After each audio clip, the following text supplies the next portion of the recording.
人到60，熬过4道坎，晚年更幸福。人这一生起起落落，要么努力上坡，要么拼命过坎，要么跌落低谷，似乎永远都没有消停的时候。中年的时候，盼望自己尽快退休，以后可以过无忧无虑的生活。退休的老人希望自己还能回到年轻的时光，哪怕天天加班都愿意。不管你希望自己变成什么样子的人，你终究会变老。60岁是工作和退休的分水岭，以前是为生活奔波，以后是无所事事过日子。本以为后半生可以过最平淡的日子，享受最安静的福气，殊不知人老了依旧需要熬，总有一些苦在等着自己。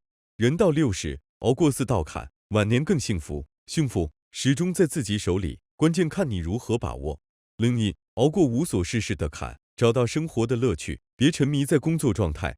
看过一个笑话，一个领导退休了，忽然很不适应无所事事的生活，觉得自己没有了权利，很难受。领导的爱人灵机一动，把客厅改成办公大厅，把卧室改成办公室，把厨房改成食堂。儿女们每天下午向领导汇报一天的工作，一些要好的亲戚常常打电话来请示工作。领导终于适应了退休的生活，找到了一直在上班的感觉。你别说，现实生活中，很多人在退休的时候无法适应社会，特别是那些没有任何爱好的人，退休之后发现自己颓废了，没有了快乐。如何熬过无所事事的坎？你需要找到爱好，培养爱好。比方说，年轻的时候你喜欢绘画，那就参加绘画班吧，或者自己买好东西，去风景好的地方写生。生活充实了，一个人就精神了。千万不要天天唉声叹气，也不要天天窝在麻将馆。老有所乐，心态更加年轻，时间真正变成自己的了。另2，熬过健康养生的坎，调整生活方式，健康就是福气。很多人都认为养生要趁早，在40、50岁的时候就要行动起来。事实上，很多人在40、50岁的时候还有很重的生活负担，不得不集中精力和时间努力工作，想办法赚钱，哪能天天去健身，天天研究营养餐。60岁退休了，就真的有时间养生了，给自己制定详细的养生计划，针对自己的一些病痛进行调理。你会发现，很多病痛是可以慢慢变好的，一些病根一辈子也不会变好，但是可以通过调理，让病根恶化的速度变得很慢。不管你的身体状况如何，都不能放弃自己。生老病死是一件无法逃避的事情，与其抱怨，不如积极面对。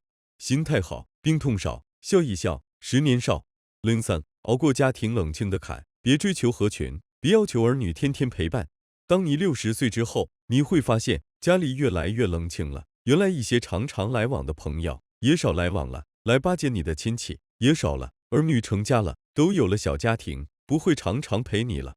一个原本热闹的家庭忽然变得很安静了，会让你感觉到很孤独。其实，夫妻2个人之中有一个人先走了，这个家庭就更加孤独了。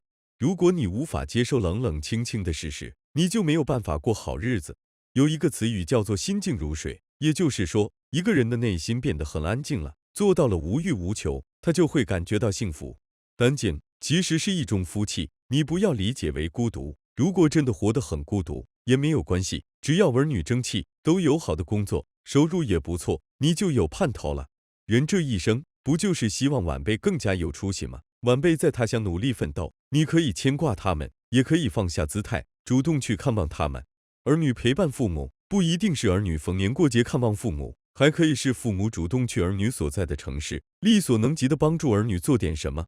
还有，当家里很冷清的时候，你可以和邻居多交往，建立小范围的朋友圈，隔三差五，朋友小聚，逢年过节，邻居互相走访，生活就不会冷清了。4，熬过夫妻争吵的坎，接纳对方的一切，相依相伴过余生。什么是夫妻？夫妻就是吵了不分手，闹了不离婚，吵吵闹闹也要过一辈子的人。一辈子没有闹矛盾的夫妻很少，如果一直不吵架，那么就会活得郁闷，觉得很压抑。60岁之后，如何做夫妻？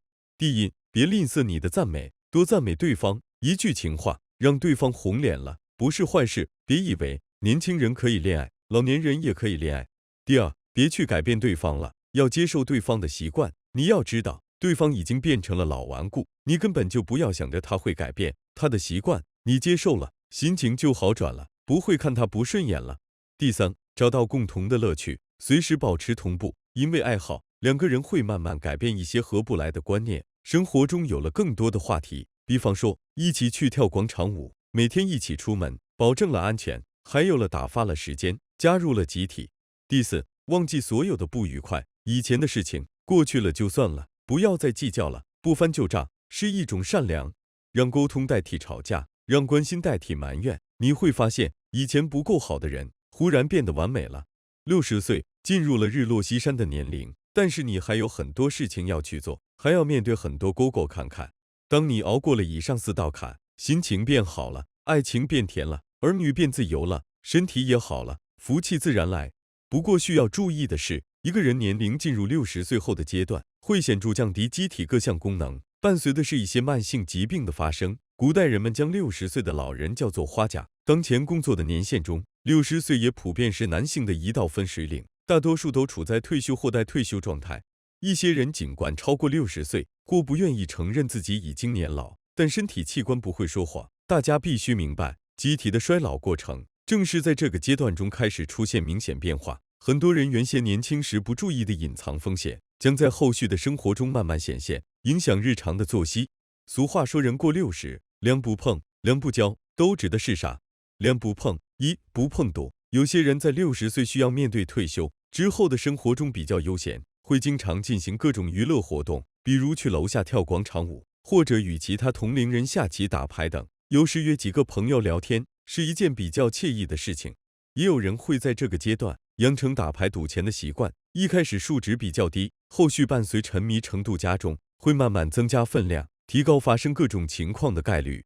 赌这件事情对身体也会不可避免产生一些损伤，例如太入迷，没有充分的休息时间，身体长期处在高度运转状态，神经兴奋度过高，容易引起猝死问题，也会对自身的人际交往造成不便，同时降低生活质量。原有的家庭和谐度因此不断变差，甚至因为某些原因，容易出现争吵问题。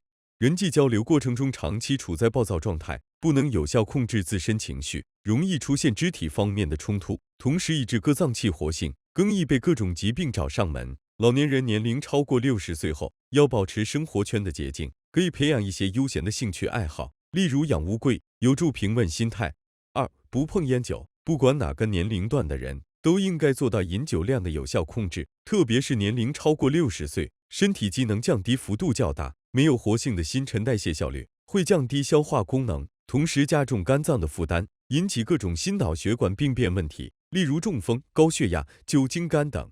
老年人在60岁后，身体衰退过程中，更易出现一些慢性疾病问题，这时喝酒会加重病情的影响，应该在平时尽量远离。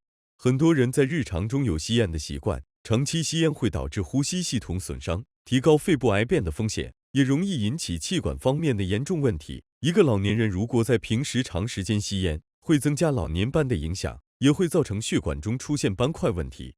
从上述方面讲，吸烟是导致动脉硬化的重要因素之一。想要减轻心脑血管问题的危害，应该减少吸烟的频率或者直接戒烟，特别是60岁后的老人，明显降低肺部运转功能，同时血管脆化程度更高。烟草燃烧时产生的有害成分会加重出现的不良影响，引起各类威胁生命的疾病。2不交。1不交烟。超过60岁的老年人应在日常中做到积极享受，避免长期处在生气状态，稳定情绪，防止暴躁易怒损伤身体。神态的平和对健康稳定十分关键。不交言也就是避免经常与他人争论，即使在过程中处在上风，也不会获得多大的好处。保证欲望的有效控制，不要私心过重。生活中不妨在对待事物时学会让心情变得更积极。正所谓笑一笑十年少，对健康更有利。2不交利。大量事例表明，利益会影响人们之间的感情。一些人在退休之后，在人际交往过程中地位降低，会缺少原先的威严性。很多原本有联系的人也许会出现淡忘现象，应该学习保证自身的平淡，增加对现实层面的接受程度。成年人已经有比较巩固的思想认知，身体机能方面的退化，决定了自身价值程度的降低。在一些互惠互利观念的影响下，年龄较大的人会减少与其他利益者的交际。交利是年轻人提倡的事情，老年人自身能力与中年阶段的人群相比，没有足够的优势，应该保持一定的利益距离，维护自身形象的完整性。结语：每个人的意义都要依靠年轻阶段体现。年老后更多层面是对生活的认知，避免为其他人增加负担，保持身体的健康状态，与其他事情相比有更高的优先级。